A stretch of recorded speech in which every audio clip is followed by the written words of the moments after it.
This is a brand new Audi A1, but for the same money that this would cost you, if you'd be willing to go for a used car instead, you could have something a little bit more fun, like this S3, or maybe this S4, or how about a rather luxurious and practical A6 Avant, or a big, even more practical Q7, or a super luxurious A8. These cars all cost the same money as that A1, as does this, an old Audi R8. It's mind-boggling. Now in this video, I'm going to show you exactly what each of these cars are like for the money that you pay for them. Anyway, let's get on with it because we've got a beautiful British summer's day to enjoy.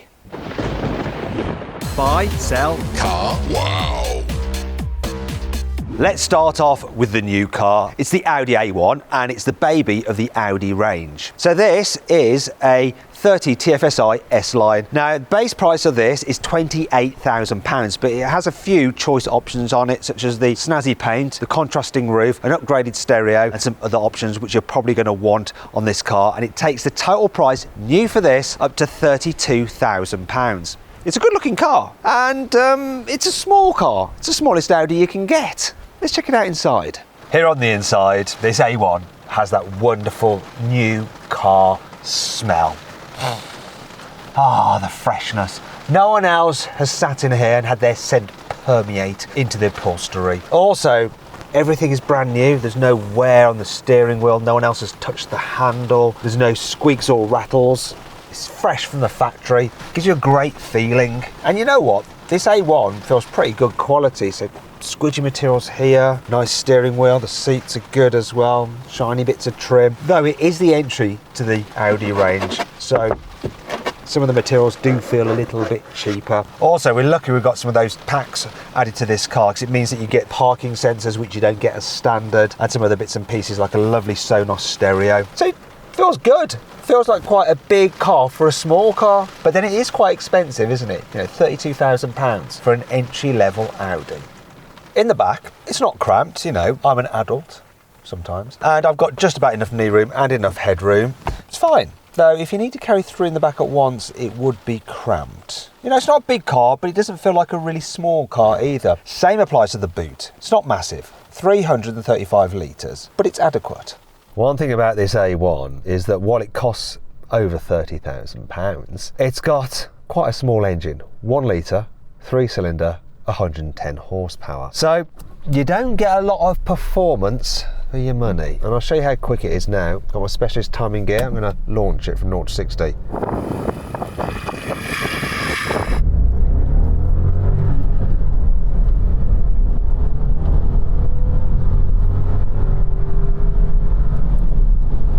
.77 seconds. It's okay. Actually, when you're in gear, there's enough punch from this engine, like for just driving around town and for keeping up with traffic on the motorway. But you're definitely still driving a small car. You can tell it's the baby of the Audi range in terms of the noise level and the comfort from the suspension. Compared to its alternatives for similar money from similar manufacturers, it stands up pretty well. But how will it stand up to a used car for similar money?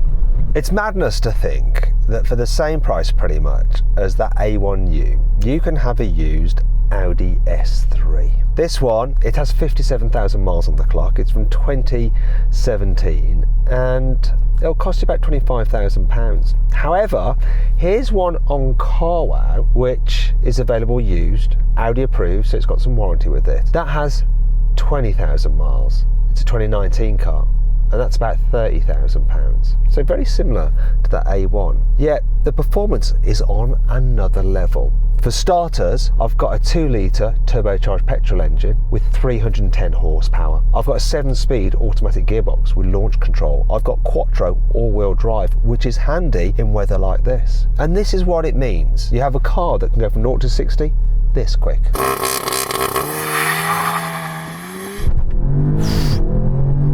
4.31 seconds. That's less than half the time of the A1 for a car that's similar price. And you know, this may be older and have done a lot more miles, but it still feels remarkably new to drive. In fact, the way it goes over bumps feels newer because it's a more sophisticated chassis. You've got independent rear suspension on this car. On the A1, it's got a torsion beam setup, while the two rear wheels are sort of connected by a metal bar, and as a result it doesn't smooth over bumps as well. This one has sports suspension as well, which is slightly stiffer, uprated dampers over the standard A3, and as a result it just feels more expensive to drive. It helps that you've got an automatic gearbox. It's more luxurious. You don't have to bother changing gears, it'll do it for you, unless you want to, and then you can do it with the pedals. Now obviously we're just talking about the price of the cars to buy. With that A1 you're going to pay less insurance. It's going to cost less in terms of fuel. Also, you don't have to worry about things going wrong because it's got a 3-year manufacturer warranty. But that S3 I showed you on CarWow, that's Audi approved used, so it comes with some warranty. It's very, very interesting, isn't it? I know where my money would go so far. The A3 also looks like a more substantial car than the A1, especially as it's the S3 for this price. You know, you've got the sporty alloy wheels, you've got extended side sills, and even though this is the previous generation model, it still looks modern, still looks nice. You wouldn't believe that it's actually less expensive than that A1 for this particular version. Lovely weather. Do you know what? I also prefer the design of the dash in this previous generation version of the A3 as well. Look at this. Now that's old school, and you can control it with a swivel wheel. Oh, it's not touchscreen. You don't get digital dials though. Though being the S3, we've got some sporty dials with Boost written on them. That's good. Huge thanks to the car sharing app Turo that sorted this car out for us. So you can actually hire cars through the app. There's a link in the description below. And overall, you know, because it's the S3, we've got the sporty seats. We've actually got an armrest like we haven't got in that A1. And it does just generally feel like a much nicer place. And despite the mileage and the fact that it's not brand new, it doesn't seem overly worn. Maybe a little bit shiny on the gear selector. And the smell? It's not a new car smell, but it's not an unpleasant smell. This S3 also feels bigger in the back than the A1. There's noticeably more knee room. Headroom's a little bit better as well, and if you needed to carry 3 in the back at once, it'd be slightly less of a squeeze than the A1. When it comes to luggage space though, there isn't a huge amount in it. The luggage capacity of this is 340 litres. However, there is one major improvement in this car, and it's the quality. It just feels noticeably more expensive here in the back seats. Interestingly, you've got softish materials here on the window ledges in the rear. In the very latest version of the A3, it's like Audi have cut some costs because it doesn't feel quite so expensive in the back as this older generation car. Now, instead of a really low mileage version of the Audi S3 I just showed you, you could have one of these for similar money. It's an S4. This one is a 2018 car with 32,000 miles on the clock, and the price of this, £31,000. So £1,000 less than that A1. Obviously it is 5 years old. It's not brand new, but it looks brand new. I really like the look of this car, and especially with the black paint and the shiny alloy wheels. And of course the red brake calipers really stand out and make it look sporty. Gotta say, this car feels like a different league on the inside compared to the other two, especially with this red leather. Also, the whole design of the dash is just more grown up, more expensive feeling, and all the materials just feel more solid. Once again though, there is a little bit of wear on the gear selector and on the steering wheel because it is a used car. And you don't have that new car smell just like in the S3. But we've got so much kit on it. I've got heated seats, I've got 3-zone climate control. It even says it there. I like the way you've got the actual temperature gauge in those dials. This is a pre-facelift A4, so you've got the older infotainment system. And like on that S3 I showed you, you have to control it using this wheel rather than being a touchscreen. But you still have a very modern feeling digital driver's display, which is pretty much identical to on the very latest Audis. And it's all very easy to use through buttons on the steering wheel. Speaking of which, you've got a sporty S flat bottom steering wheel. All very, very nice. I'm erring on the side of this car so far, especially as I can feel these seats actually slightly massaging my back. You don't get that in an A1. However, what you also don't get in a brand new Audi A1 is a slight scratch on the dash, some odd staining on this part of the dash, and a smell that definitely isn't new. It's not bad, but it's a little bit lived in. Thing is though, does the S4's engine still feel fresh? It's a 3-litre turbocharged V6 with 354 horsepower, and it drives all 4 wheels by an 8-speed automatic gearbox. I'm going to launch it, time it using my specialist timing gear, see what it does to 60. Takes off well. Whoa, really brutal gear changes. 0 to 60 in 4.39 seconds, so pretty much identical to the S3. Though this does feel a slightly quicker car overall when you're in gear. Maybe that's to do with the sound from the engine. It just sounds more exquisite because you've got 2 extra cylinders. It's madness, like the price of this really, when you compare it to the new A1. And to drive, it's just so much more sophisticated and a leap on from the S3 as well. Just in terms of the quietness, there's less wind noise, less tyre noise. You can tell that the A4 is the more senior car. Also, the way it goes up the road with its more sophisticated suspension, you do feel like you've got something more substantial. However, like with the S3, you're going to have issues with increased fuel costs, insurance, but you haven't got the full 3-year manufacturer warranty that you have when you get a brand new car.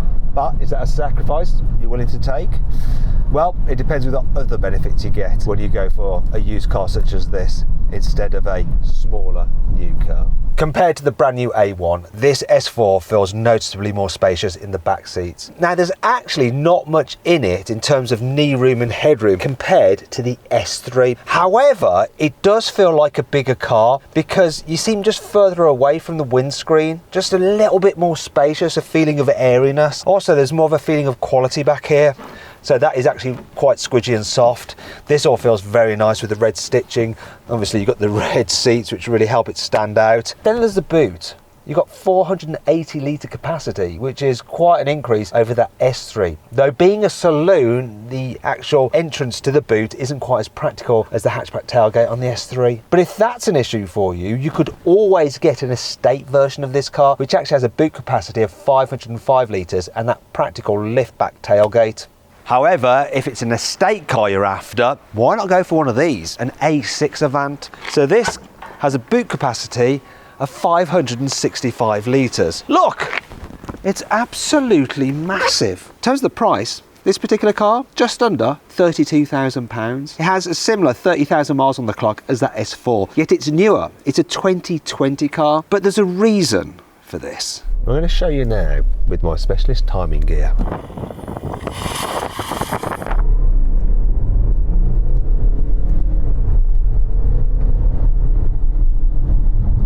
8.39 seconds to 60, and a little bit of traction issue away from the line. You see, this is a 2-litre diesel with 204 horsepower. It's also, surprisingly, not all-wheel drive. It's front-wheel drive, hence the loss of traction then in these slippery conditions. Would have gone a bit quicker had it been dry. And that's what's happening, you see. You know, you step up to a bigger car, a more luxurious car. If you want to keep the money the same, you're going to have to make some sacrifices. And in the case of this, we've gone from a sporty engine in the S3 and the S4 to a run-of-the-mill diesel. But for just general daily driving, this car feels anything besides run-of-the-mill. It's noticeably more comfy than the S4, and especially the new A1.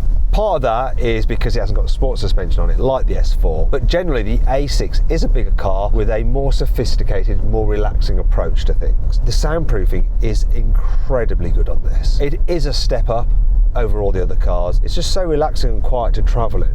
Also, I can barely believe that it's got 30,000 miles on the clock. If I didn't know, I'd say this was new. No squeaks or rattles. It's really impressive when you think about it, that this is the same money pretty much as that A1. In fact, all of them are available through CarWow.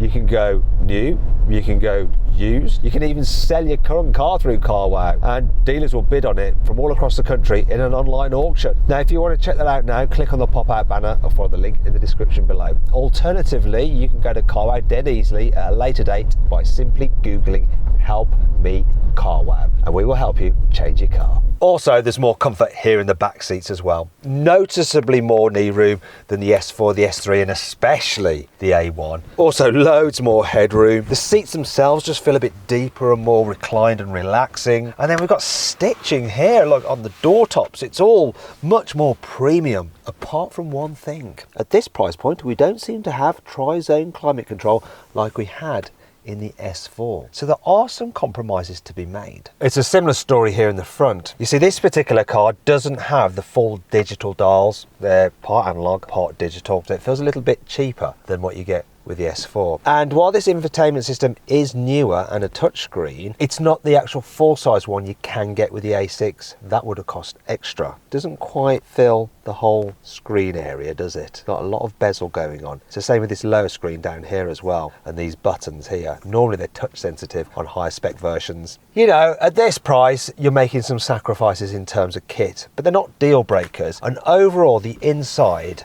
of the A6 just feels nicer than the A4, even the S4 with its sporty seats, because these seats are very comfortable. They don't look quite as swish, but they've still got a little S logo on them. And we've still got a flat bottom steering wheel as well. I also think that the interior of this is ever so slightly less worn, and I can't see any obvious scratches or marks on the dash. In terms of the smell, could almost be new.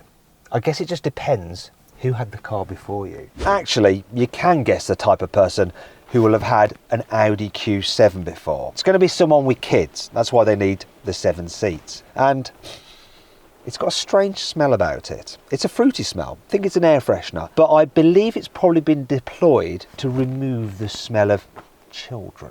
And let's be honest about this. This Audi Q7 is the kind of car that you expect to see on the school run, if the school is a private school. It's a good looking car for a big practical SUV, and it's actually pretty decent value. It's a 2019 with 20,000 miles and it's £39,000, so a little bit more expensive than the new A1. However, here's one on carwow, which is a 2017 car with getting on for 60,000 miles, and it's just under £30,000. In terms of value for money, this Q7 is really where it's at. It's insane to think that you can have one of these for similar money to a new A1. Look, you've got seats in the middle row that slide and recline. They're very spacious as well. They're individual chairs, so you can carry 3 people in this middle row at once. Got Isofix on all of them, so it's great for baby seats. You know, it's just so spacious. In fact, you know what, look at that. You can go for miles like this. The Q7 feels like a big, spacious, well-equipped car here in the front as well, and the quality is good too. It doesn't feel quite as modern as the A6 though, just because it was originally built from an earlier date, and that's evident by the fact, look, like in the S3, we have a slightly more old-fashioned pop-up infotainment screen, but like the A6, you have those kind of weird semi-digital dials. Though I think that you could get versions of this car of this age with a fully digital display. Nowadays though, I think as standard you get full digital display if you're going for the new car. It's funny though, isn't it, that the A1 has slightly better kit than this Q7. That particular car on carwow has the same 3-litre V6 turbo diesel with 218 horsepower, 8-speed automatic gearbox and all-wheel drive as this particular car, so performance will be the same, and we'll see what it is now. Diesels don't like to rev as much as petrols.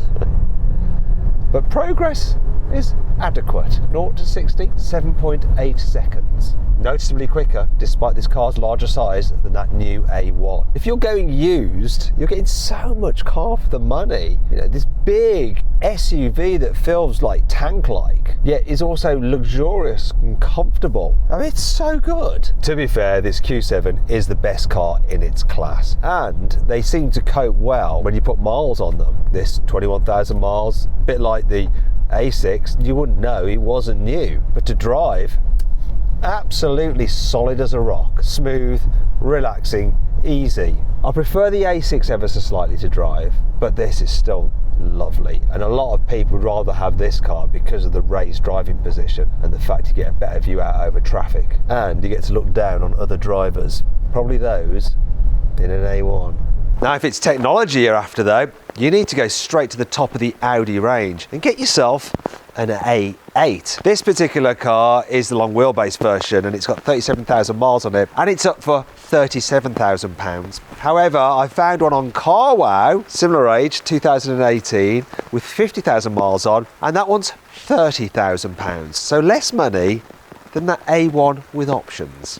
Interior wise, the two cars are the same, and being the A8, you've got the nicest materials of all the cars that we've seen so far. It really is quite nice with the electric seats, the air vents that disappear when you turn the car off, and it just has a feeling of luxury about it, and that extends to the way it drives.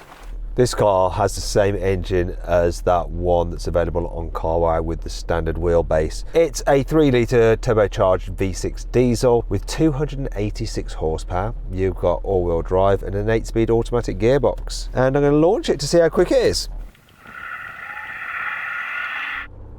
It's even got launch control. That's crazy, I wasn't expecting that.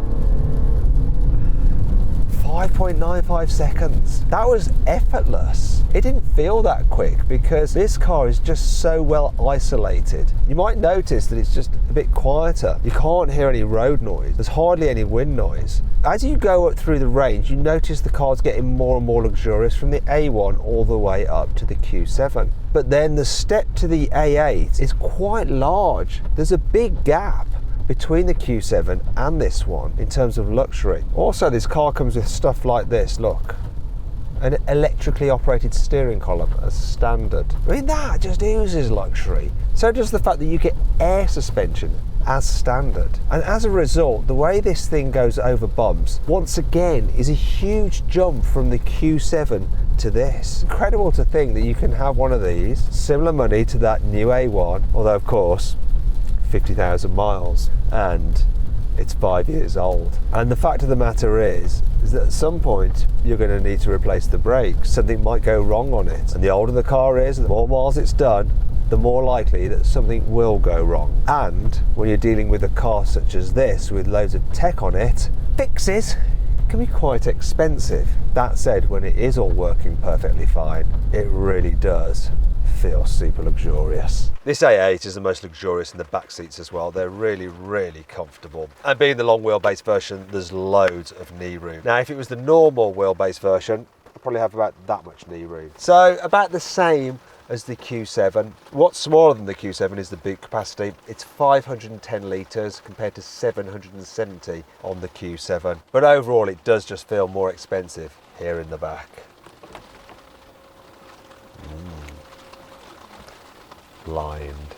We come to the final car, and it may seem a bit odd. You're not going to be cross-shopping a brand new Audi A1 with a 16-year-old Audi R8, but you can get one of these for the same money as the A1. £32,000 for a car like this with 60,000 miles on it. Makes you wonder, doesn't it? Here on the inside, this R8 does feel 16 years old. The instrument dials, just the shape of them, the fact that you've got like digital displays like an old Casio digital watch. Then there's the infotainment system, which is very, very old-fashioned. Bit tricky to use and rather unresponsive. Because it's got 60,000 miles on it, you got some more wear. The steering wheel is a bit shiny. There's lots of scratches over the gear selector. Now this is a manual. They actually fetch a premium over the automatic versions. They're usually about £3,000 or £4,000 more. So if you want to spend £32,000, you're probably going to have to go for an automatic rather than a manual. In terms of practicality, you don't get much because the engine is behind you and the only real storage space is underneath the bonnet. There's 100 litres.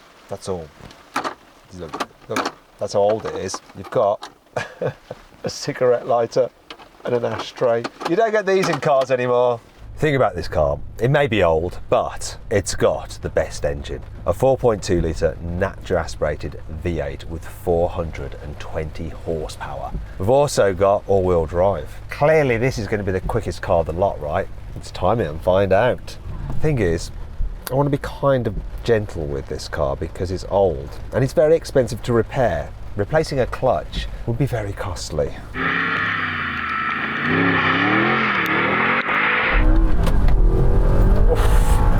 It's like aquaplaning. 5.17 seconds. On the brakes, it's all over the place in this blooming washout of a runway. 5.17. Thankfully, it's quicker than the A8, but it's not as quick as the S3 nor the S4. If it wasn't so wet, I'd have got a slightly better start, but Audi quote 0 to 60, 4.6 seconds. So considering the conditions, that wasn't too bad. But I'll tell you this, compared to all the other cars, it's definitely got more drama. Just changing gears with this open gate is incredible. The noise from the engine is like none of the other cars I've driven so far. But the biggest difference with this R8 is that it's just way more fun.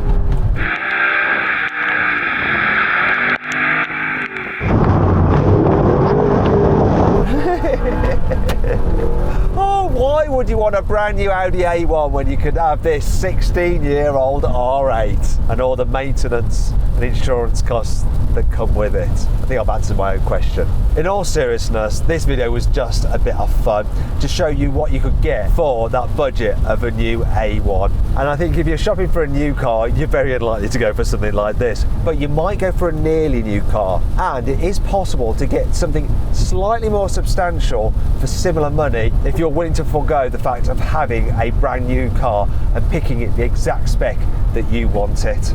For me, the car that I thought was the best value overall was the A6 Avant. It's incredible to think that you can get one of those, not all that old, for around £32,000. Sometimes depreciation can be your friend, so long as you're buying used.